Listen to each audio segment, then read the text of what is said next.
أعوذ بالله من الشيطان الرجيم بسم الله الرحمن الرحيم. Um, we are continuing with our teachings, and we've gotten to Suratul Nasr. What is the meaning of Suratul Nasr, and the significance of Suratul Nasr, what Suratul Nasr was all about, where it was revealed, and etc. etc. Now, this very surah plays a very significant role in the life of every individual, not just as a Muslim, but every single individual. Why am I saying this? The reason is it gives us lots of guidance and guidelines as to how we are to go about our daily routine as people and human in general. This very surah was revealed in Mecca, although it was after Hijrah, but after Hijrah here means that the Holy Prophet ﷺ had already settled in Medina and had come back to settle in Mecca. So it was during the latter days of the life of the Holy Prophet ﷺ. And according to the history and then the records which were kept, right? They say that when it was left with about 70 or 80 days of the life of the Holy Prophet ﷺ. So 70 to 80 or 70 or 80 days when he was left with the Holy Prophet ﷺ to go to God. That is when this very surah was revealed. So it becomes part of the chapters which were revealed in Makkah.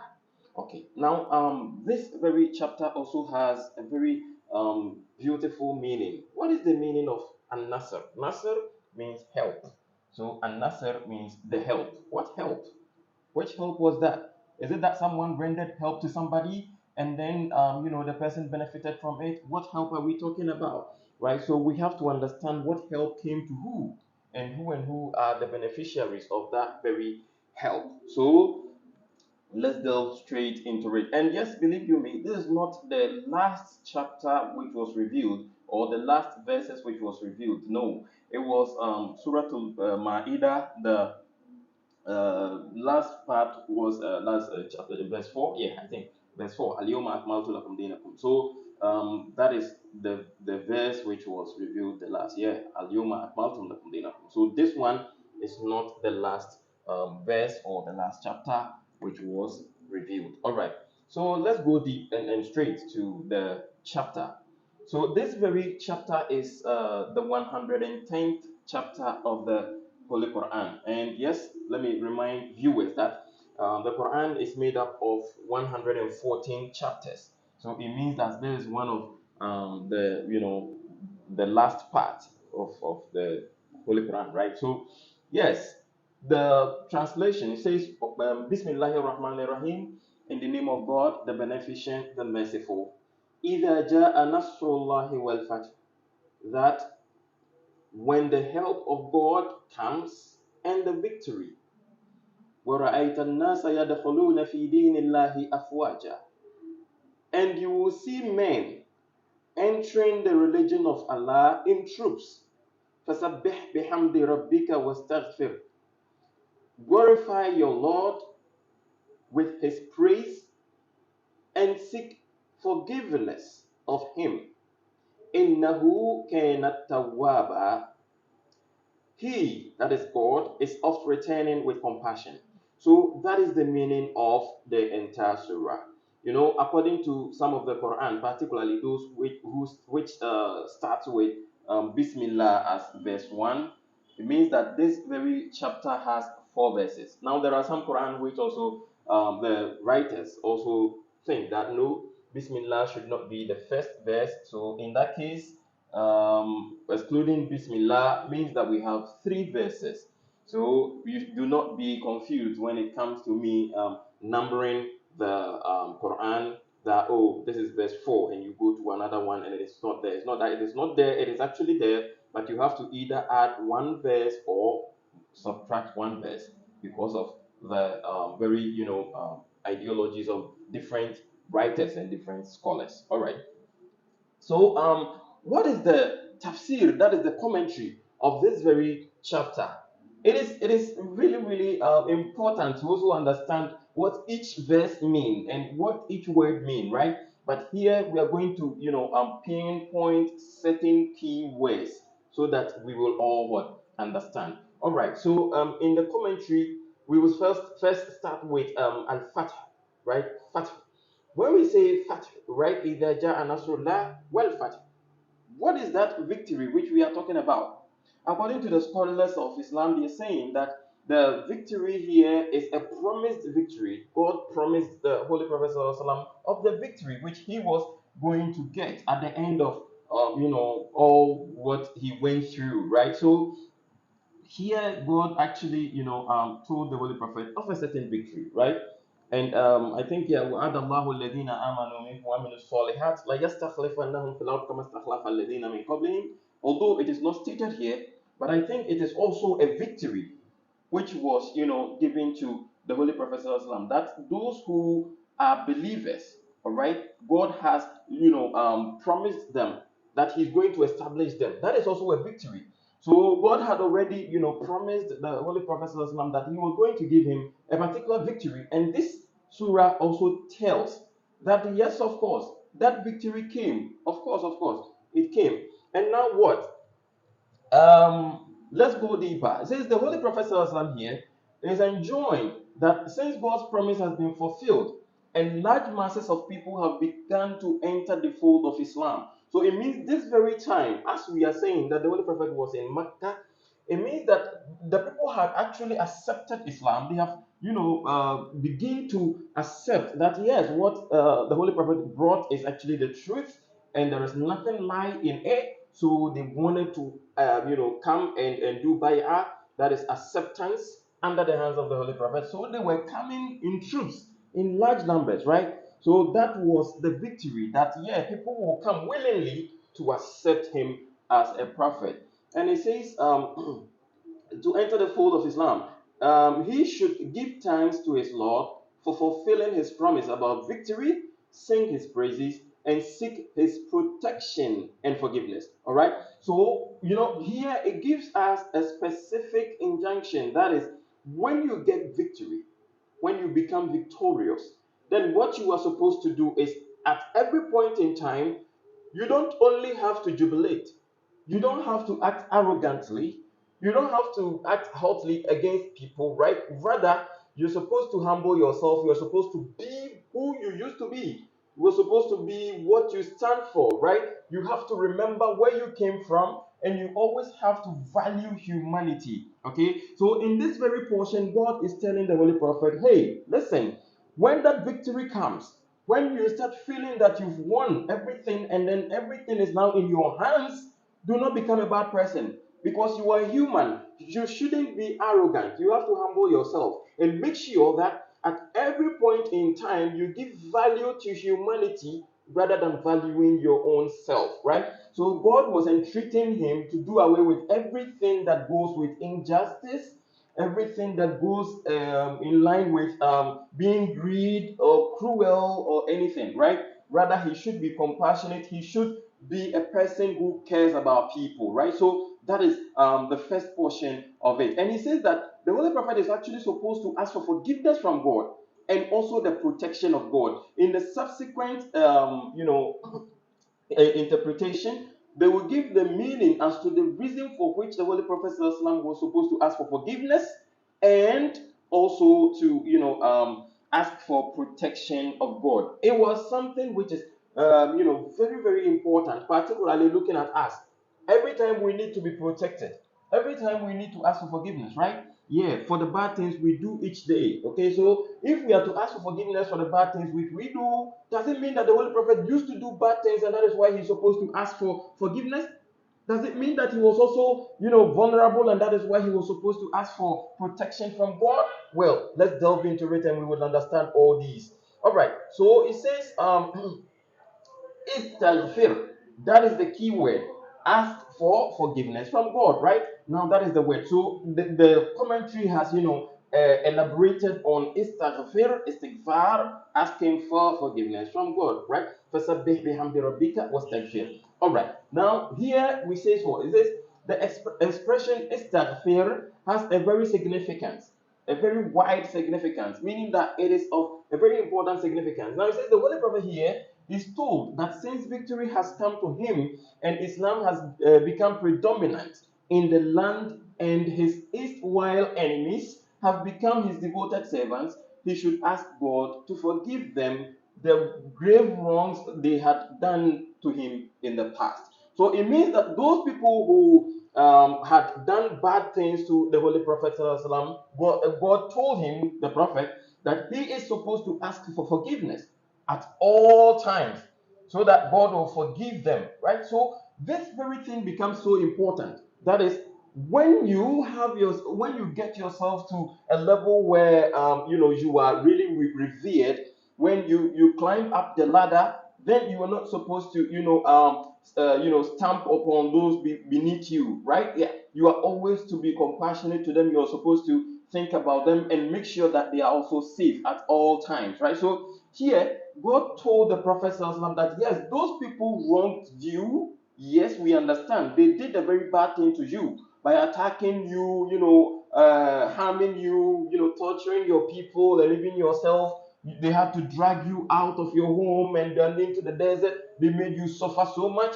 But since they have accepted your message and they want to be part of your religion, your movement, whatever it is that we've given you to be established, for as long as they want to be part of it and they've accepted you, then do not return that thing.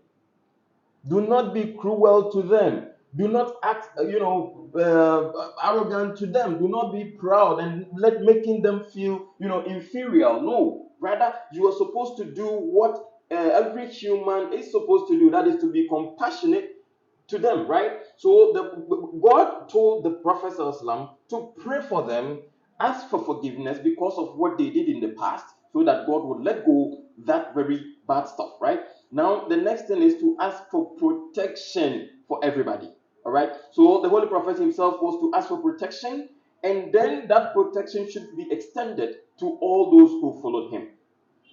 This is what a leader is supposed to be, right? So here, the Quran is actually teaching us about leadership role. When you become a leader, what are you supposed to do? You're supposed to cover others. You're supposed to protect them. You're supposed to forgive them. And in one hadith, the Prophet is reported to have said that when a person wronged another person, then when the one who was wronged, forgives the one who wronged him, then God forgives him, right? So that is something which is remarkable. I actually say it's remarkable because the Holy Prophet actually had forgiven those people. That is why God said, okay, then ask for forgiveness for them, so that we will also forgive them, right? So that is the main thing which is supposed to be established in the world and not the other way around. Here it talks about the fact that we humans sometimes hold grudge against people, right? So sometimes someone may harm you, hurt you, or torture you, do something bad to you. And at the end of the day, when the person comes back to reconcile, we rather stick to our words and our, arrogance and oh, this guy I cannot let go, I cannot forgive him, I cannot do that. No, when the person comes back and actually asks for forgiveness, then the best thing for you to do is to forgive the person, let go, and pray that God should forgive him, right? So that is the most important part of this very, what we say, chapter or the interpretation. All right. Now, in continuation, it says, this seems to be the meaning and significance of the injunction to the Holy Prophet ﷺ to seek God's forgiveness. So, when God told the Holy Prophet ﷺ to ask for forgiveness, it was not for himself, but for others, you and I, right? Because there were some people who had not yet joined the faith, who had not yet joined the religion, including you and I. We were nowhere to be found, right? But we find our way into the fold of Islam. So if that becomes the condition, then it means that obviously, what we are supposed to do is at any point in time, we had to make sure that we were prayed for, so we also pray for the others who were coming, right? Now the Holy Prophet did the same. That is, he prayed that God should forgive those who are coming, those who had not yet joined, and those who were with him, and not that he prayed for himself. All right, so we should continue. Or the Prophet ﷺ might have been enjoined to ask God's protection against weakness and shortcomings that might find their way into the Muslim community on account of lack of adequate training or education for the new converts. So there were people who were coming, as I established earlier. that you and I had not yet joined Islam. No, we had not yet joined. We were yet to join, right? We had not yet been born. No, no, no, no, no. We were nowhere to be found. They didn't mention our name for anything's sake, right?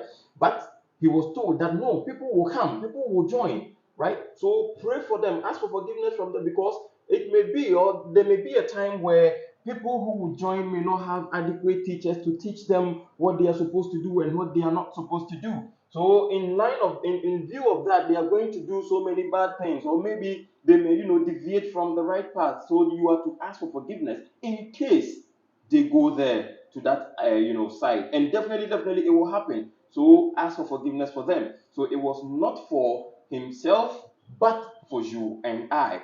Now, when we are to read on the next paragraph, it says that it is significant that whenever mention is made in the Quran of the destined victory or some greatness or some great success falling to the Holy Prophet, he is generally told to ask for God's forgiveness and to seek his protection. So this is not just one, not twice. No, it has happened in the Quran many times. That is, whenever God tells the Holy Prophet of a certain victory and success, or conquest or anything, then God attached to it that you should ask for forgiveness and ask for what protection of God for the people, right? So it has happened over and over and over again. If it happens like that, then it means that God was telling the prophet that any point in time, some of his followers are going to be bad people. They are going to do so many bad deeds, and this is so remarkable in a sense that he was foretold of the attitude of so many people who were to join the faith, right? So if that is what happened, then in fact, yes, that is why he used to ask for forgiveness so many times. Right? When you read the hadith, it says that the Holy Prophet used to ask for forgiveness 700 times in the course of the day. So it means that he used to do istighfar so many times, right? Not for himself, but for you and I. That is remarkable. It's so important to note that you know the Holy Prophet used to do that. And of course, yes, it means that we are also supposed to do the same, so that most of the people who are yet to join will also be forgiven. And yes, of course, we ourselves will also be what? Forgiven. And yes, we are not supposed to be selfish and self-centered. We are rather supposed to be compassionate and start thinking about how people are going through, what people are going through, what is their condition, and other things, because that is the key duty, just as the Holy Prophet used to do. Now in the Quran it says, لَقَدْ كَانَ فِي رَسُولُ اللَّهِ أُسْوَةٌ حَسَنَةٌ, right? In the Holy Prophet you will find so many examples, right? Good examples, good ones, right? So if he used to pray for people, if he used to ask for forgiveness for people, if he used to ask for God's protection upon people, then obviously we are supposed to do same. We are not supposed to pray for only ourselves and our family. No, we are supposed to pray for other people as well, those even whom we've not yet met, right? That should be the key duty of every Muslim. Now, what does the tafsir continuously say? He says that this clearly shows that he is enjoined here to ask for forgiveness and to seek for God's protection, not for himself but for others. Yes, we've already explained that. He says, or he is asked to pray that whenever there was any danger of his followers deviating from Islamic principle or precepts, God may save them from such a crisis. So he was also told that, hey, listen, Muhammad, whenever you win a war, do not make your intention, your mindset that, oh, we've won and that is it. No.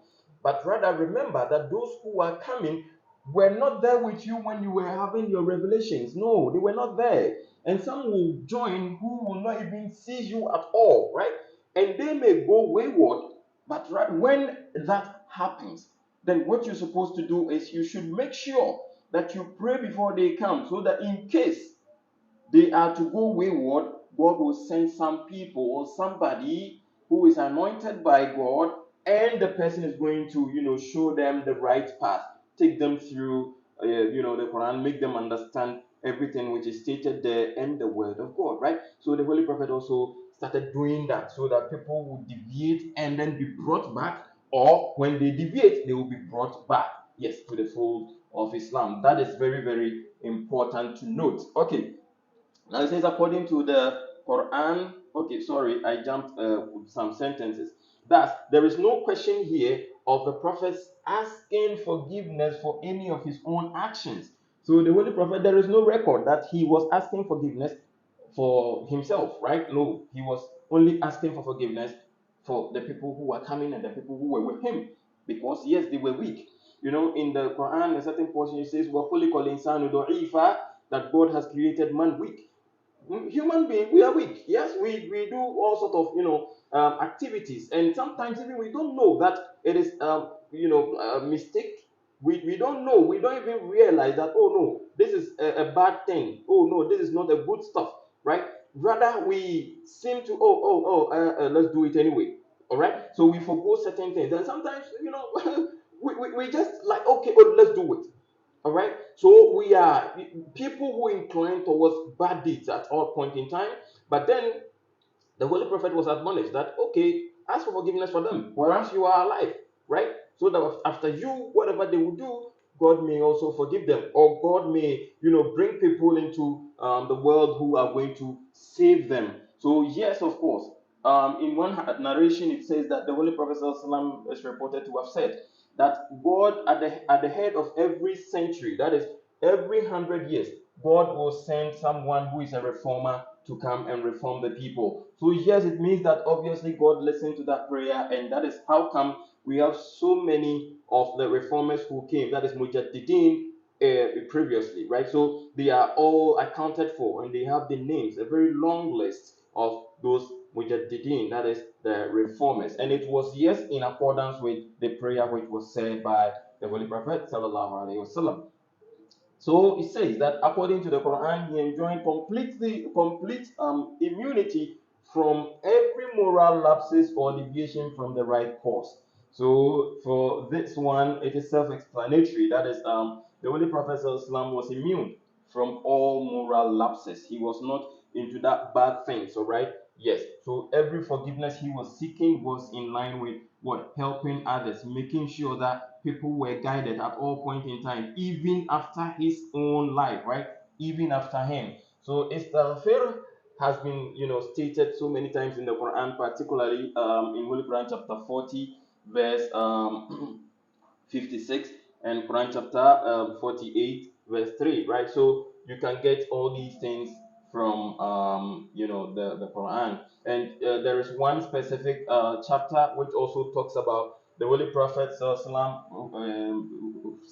life, right? When he was in the world, right? The people of the Prophet were told that the Holy Prophet is not actually a madman. He's not a bad person. He's not he's someone without false and bad deeds, right? Bad character. He doesn't have that dent on his life. No, he doesn't have that. And that is in Holy Quran chapter 53 verse 3, right? That is وَمَا صَاحِبُكُمْ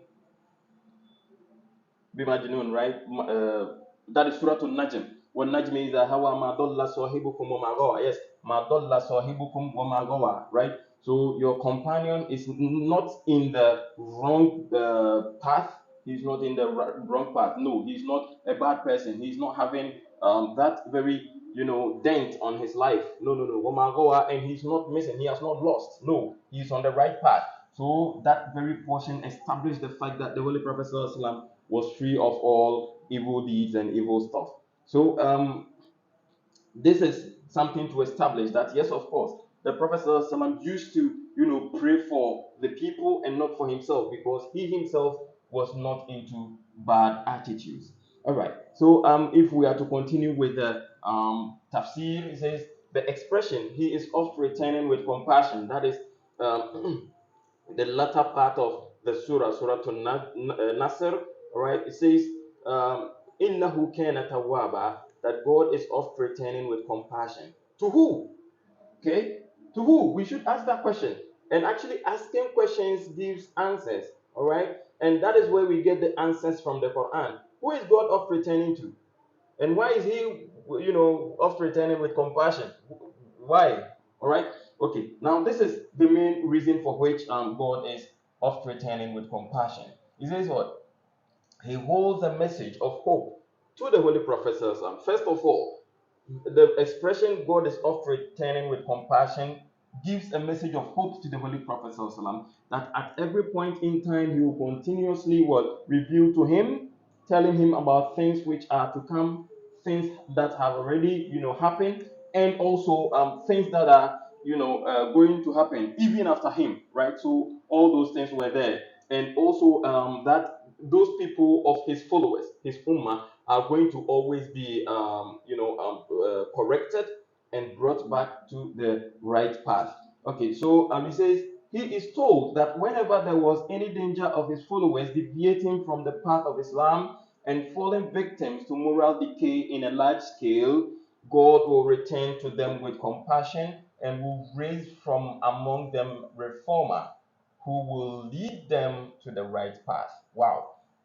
It means that God is oft returning in the sense that He cares for people, He cares for humanity. And that is why He admonishes humanity in a large scale and in large sense, right?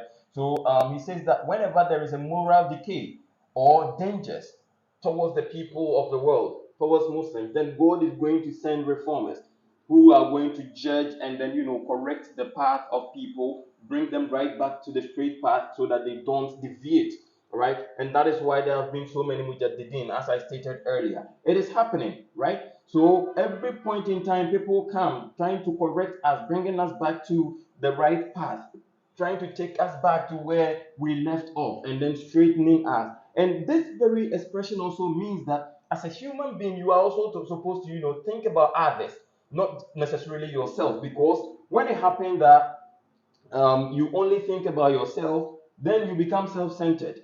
Okay, so we are supposed to do away with self-centeredness and then selfishness. We are rather supposed to think about others and make sure that they are on the right path. All right, not necessarily on the religious aspect, but also in the world, wherever you find yourself, your profession or anything. All right, now let's look at this.